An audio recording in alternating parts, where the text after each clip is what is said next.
जो अपराधी किस्म के लोग हैं वो ये ना समझें कि हम बच जाएंगे, वो पाताल में छुप जाएंगे तो कहीं न कहीं वहाँ से हमारे जो चाहने वाले हैं, हमारे सगे संबंधी हैं, पुलिस की मदद से वहाँ तक पहुँच जाएगा। चाहे वो नेपाल पहुँचे या पाकिस्तान पहुँचे, चाहे अफ़गानिस्तान पहुँचे, चाहे बांग्लादेश पहुँचे, कहीं पहुँचे, एक भी लोग नहीं बच पाएगा, इतना मुझे पूरा यकीन है। जब पत्रकार के साथ कुछ होता है तो उसके लिए, उसे इंसाफ दिलाने के लिए पूरा सिस्टम लग जाता है। ऐसी बातें नहीं कि अप्रोच नहीं है, बहुत अप्रोच हमारी है।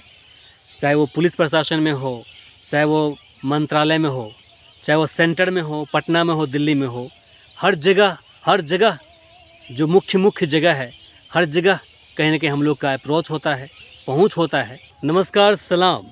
आज हम एक बार फिर से सद्दाम की कब्र पर आए हैं और इसलिए आज आए हैं क्योंकि मुझे कुछ बातें रखनी थी, शायद आपको यह जानना चाहिए। आज मुझे काफ़ी खुशी हुई कि मेरे भाई की वजह से कम 2 मौतें रुक गई है। पुलिस ने 2 बड़ी घटना को होने से रोक दिया है। आज अगर ये घटना घटित हो जाती तो कहीं न कहीं उनके जो आश्रित लोग थे, आज वो रो रहे होते, वो आज अनाथ बन जाते। वो क्या था आपको हम बताते हैं, लेकिन आगे बढ़ने से पहले एक कही बात आपको मैं बोलना चाहूँगा। बूढ़े बुजुर्ग कहे गए हैं, कहते भी हैं कि जो सच्चे इंसान होते हैं, नेक दिल इंसान होते हैं, उसके मरने के बाद भी उनकी जो परछाई है, रूह है, वो दुश्मनों के लिए काल बन जाता है। ठीक वैसा ही हुआ मेरे भाई सद्दाम के साथ भी। एक नेक दिल इंसान था, सच्चा पक्का लड़का था, कभी कहीं गलती नहीं की थी इसने, और अगर गुनाह किया होता इसने तो इसके ख़िलाफ़ अनगिनत केस होता, मामले दर्ज होते, आवेदन होती, कोई न कोई शिकायत करता, सामाजिक स्तर पर भी होता, लेकिन आज तक ऐसा कुछ सुनने को, देखने को नहीं मिला। और इतना ही नहीं, मेरे पूरे परिवार के अंदर, मेरे जो पूरे पूर्वज है, ख़ानदान है, 3 से 4 पीढ़ी तक जो इतिहास है, आज तक किसी के ऊपर एक आवेदन तक नहीं पड़ा है। जो मेरा परिवार है, आज तक कभी आवेदन तक नहीं पड़ा है। चूँकि मैंने आपको पहले बताया कि मेरे जो पिताजी थे एक टैक्सी ड्राइवर थे, और टैक्सी ड्राइवर वर्तमान से वो जीवित हैं, जिंदा है, और आजकल घर पर रहते हैं। तो वो बोला करते थे कि बेटा देखो, किसी भी व्यक्ति को, किसी भी इंसान को परेशान कभी भी मत करना, क्योंकि उनकी एक आह, उनकी एक बद्दुआ तुमको बर्बाद कर देगा। और यही वजह था कि कहीं न कहीं देखिए, आज उसका जीता जागता एग्जाम्पल देख लीजिए। मेरे भाई की हत्या हुई, हत्या होने के बाद पुलिस को पहले से शंभू पर शक था, उनको भी जानकारी मिली, हमें भी कहीं न कहीं हमारे सूत्रों के हवाले से जानकारी मिली, और फिर पुलिस के रडार पर, एसटीएफ के रडार पर पिछले 1.5 महीने से शंभू शाह लगातार बना हुआ था। उसी दौरान उनको टिप मिल गई कि शंभू शाह, एक व्यक्ति जो मधेपुरा ज़िले के श्रीनगर थाना क्षेत्र के परमानंदपुर पंचायत से आते हैं, उसको मारने के लिए इसने 50,000 रुपये की सुपारी ले ली थी। दूसरी, हरिपुर कला, जो मधेपुरा ज़िले के अंदर ही थाना मुरलीगंज क्षेत्र अंतर्गत आता है, हरिपुर कला, उसके अंदर भी एक व्यक्ति को मारने के लिए शंभू शाह ने 1 लाख रुपये का सुपारी लिया था। इस बात की जानकारी खुद मधेपुरा के एएसपी ने प्रेस कॉन्फ्रेंस करके दी है। चूँकि ये सारी बातें सबूत के बुनियाद पर है, उनके पास सबूत है, एसटीएफ के पास सबूत है, उसने इनको जानकारी दी, इसके हिसाब से टीम गठित किया गया और फिर बड़ी घटना को होने से रोक दिया गया। अगर आज सद्दाम के वजह से वो अगर सर्विलांस पर नहीं होते तो कहीं न कहीं ये जो दोनों घटना आज रुकी है वो नहीं रुकती शायद, और फिर कहीं न कहीं वो घटना घटित हो जाती।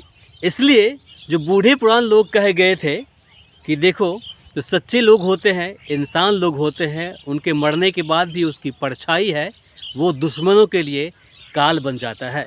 और ठीक ये बात साबित हो गया है कि कहीं न कहीं आज अगर सद्दाम की घटना को लेकर के पुलिस सतर्क नहीं रहती, एसटीएफ सतर्क नहीं रहता, तो कहीं न कहीं ये बड़ी घटना घटित हो जाती। और आज हमारे तरह बाकी और भी परिवार, उनके जो बच्चे हैं, परिवार लोग बाकी जो लोग हैं सभी अनाथ बन गए होते।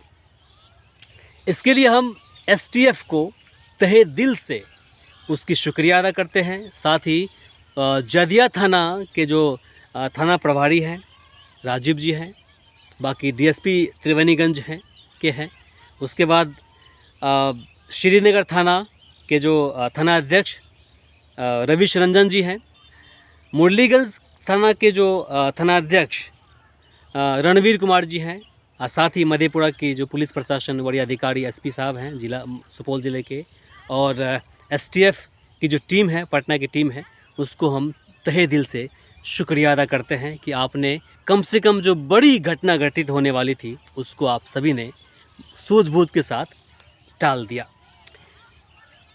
देखिए, हम हमेशा कहते आ रहे हैं और आगे भी कहेंगे, जब तक जिंदा रहेंगे तब तक कहेंगे, जो गलत होता है वो गलत होता है, उसके लिए कोई इफ़ बट नहीं होना चाहिए। चूँकि भगवान के सामने में, देश के संविधान के सामने में, इंसानियत के सामने में गलत को गलत कहा गया है। गलत को छुपाने के लिए चाहे कितनों कुछ कह लें वो सही नहीं हो सकता।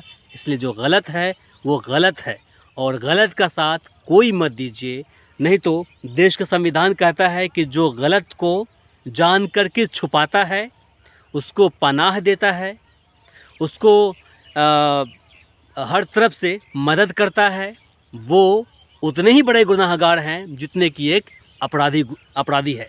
इसलिए आप लोग कभी भी गलत को सही करने की कोशिश मत कीजिए, चाहे किसी भी जाति धर्म का क्यों ना हो, क्योंकि अपराधी होता है, वो किसी का नहीं होता है। हमने देखा है चंद रुपए के लिए, छोटे से ज़मीन के टुकड़े के लिए एक सगे भाई दूसरे सगे भाई की हत्या कर देता है। एक अपना बेटा, पैदा किया हुआ बेटा बाप की हत्या कर देता है।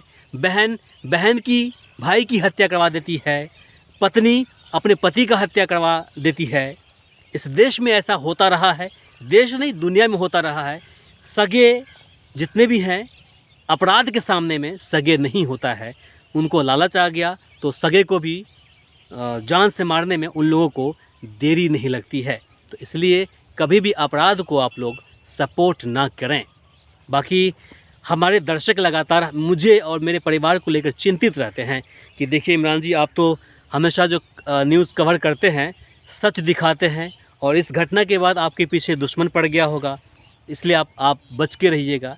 तो देखिए, हम आपको फिर से कहते हैं, क्योंकि पिछली वीडियो में मैंने जो बनाया था यहाँ पर उस वक्त भी बोला था और अभी भी मैं बोल रहा हूँ कि हम लोग का जो सिद्धांत है वो क्लियर है।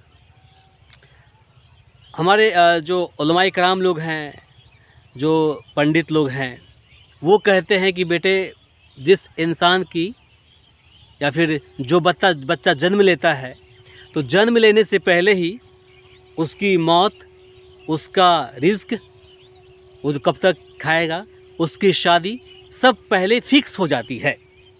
और अगर तुम्हारा, हमारा या किसी का भी मौत किसी हालत में लिखी होगी तो वहाँ पर उसी हालत में होना ही है। मान लीजिए आप लोग चिंतित रहते हैं, बहुत खुशी होती है और फिर आप ही लोगों के वही ताकत के बदौलत आज हम सच्चाई आप तक पहुँचाते हैं, आँख में आँख डाल के सच बताते हैं। अपराधी हो कोई क्यों ना हो, उससे हम लोग नहीं डरते हैं। क्यों?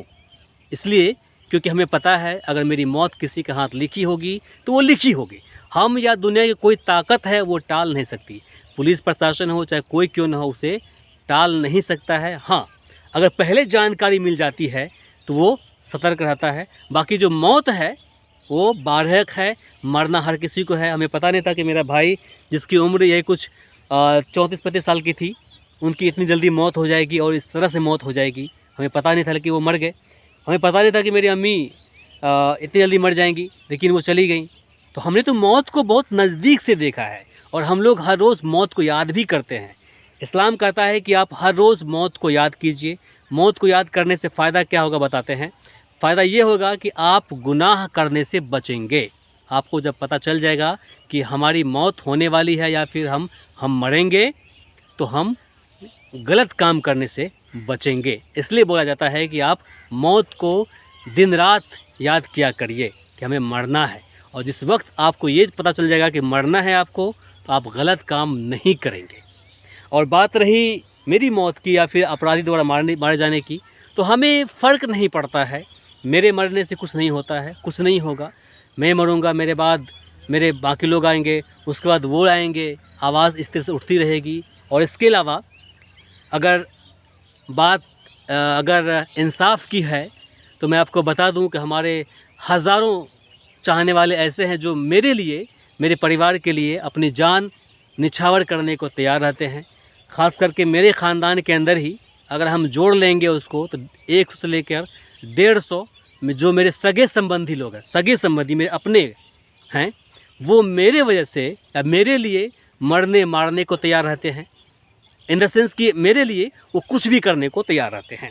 तो जो अपराधी किस्म के लोग हैं वो ये ना समझें कि हम बच जाएंगे, तो वो पाताल में छुप जाएंगे, तो कहीं न कहीं वहाँ से हमारे जो चाहने वाले हैं, हमारे सगे संबंधी हैं, पुलिस की मदद से वहाँ तक पहुँच जाएगा। चाहे वो नेपाल पहुँचे या पाकिस्तान पहुँचे, चाहे अफ़गानिस्तान पहुँचे, चाहे बांग्लादेश पहुँचे, कहीं पहुँचे, एक भी लोग नहीं बच पाएगा, इतना मुझे पूरा यकीन है। सभी जेल जाएंगे और सभी को बराबर सज़ा मिलेगी। इसके अलावा हम अपराधी किस्म के जो लोग हैं उनसे भी यह कहना चाहेंगे कि उनके घर पे बीवी बच्चा है, सारा कुछ सिस्टम है। कोई अपराधी क्राइम करके कहीं भाग जाता है, लेकिन कानून के पास में ऑप्शन है कि उसे हाजिर करने के लिए उसकी बीवी को, उसके बच्चे को, उसके माता पिता को टॉर्चर किया जाता है, साथ ही कुर्की जब्ती होती है, सारा सिस्टम होता है। कानून के पास सारा प्रावधान है। इसीलिए आप सभी से हम यह निवेदन करेंगे कि अपराध को छोड़िए, मेहनत से काम कीजिए, ज़िंदगी जिए, और फिर जिससे दुश्मनी होती है कानून का सपोर्ट लीजिए, कानून के पास में आप जाइए और उससे उसकी मदद लीजिए, गुहार लगाइए, आपको इंसाफ अवश्य ही मिलेगा। किसी को कोई मारने से या फिर फंसाने से, परेशान करने से जो सच है, सच्चाई है, वो कभी ख़त्म नहीं होती है। तो इसलिए कोशिश कीजिए कि ये गलत रास्ता जो है इसको छोड़िए। और जेल में जाने का मतलब होता है कि आपको एक मौका मिलता है सुधरने का। इसलिए आप देखते होंगे कि आप लोगों की जो शक्ल है, चेहरा है, उसको हम लोग नहीं दिखाते हैं। वो इसलिए नहीं दिखाते हैं क्योंकि जब आप जेल से छूट करके आएंगे तो समाज के अंदर आपको इज्जत मिलने में कमी नहीं होगी।